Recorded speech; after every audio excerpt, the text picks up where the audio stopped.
Hello everyone! Kamusta? This day ay January 3. Yes po, di po ako nakapasok ng January 2 dahil sa tigas ng ulo, nilagnat ng madaling araw at nagbarado pa ang ilong. Ang galing niya po, opo. Huwag tularan, God bless.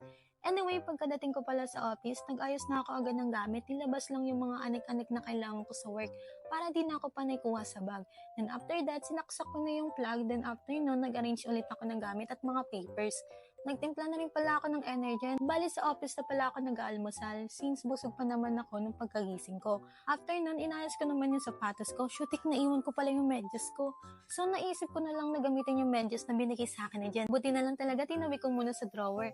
Thank you, Jen. After nun, nag-start na pala ako mag-asikaso ng mga task ko since hindi ako nakapasok kahapon. And syempre, puro price list ito kaya need ko na talagang mag-ilos agad. Kung napanood mo na yung mga nauna kong vlog, familiar ka na rin siguro sa process ng task ko. So lang din ang ginagawa ko now. And may part ng video na nagtaklob na ako ng jacket hanggang ulo since super lamig at yung buga ng lamig na nanggagaling sa aircon, direct ko talaga sa ulo ko. Ayos. So ayun na nga, walang kamatayang price list, sulat doon ng email dito. Ito lang naman ang nangyari sa umaga ko and buti na lang lunch na.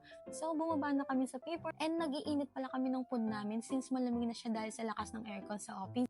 And may shiner din palang mango graham si Ma'am Eileen. Apakaganda at ang sarap ng pagkakagawa niya. Kaya thanks Ma'am Eileen. After ng lunch, back to reality na kami sa mga kanya-kanya naming task. And ako, ito, nandito sa mukmuk, nagka-price list pa rin. Tamang sulat, tamang email, tamang lagay lang ng price list, clear book. And syempre, nagkape na rin ako. Merienda time na, kaya bababa na kami. And ang agenda ko pala ay mag-withdraw. Di na rin ako kakain since busog na ako dahil sa kape. At pagbalik namin sa taas, binibidyoan ko lang yung sunset kasi ang ganda, nakaka-relax pang tingnan. At syempre makalipas ng ilang oras, uwian time na. Hanggang dito na lang and thank you everyone. Ciao!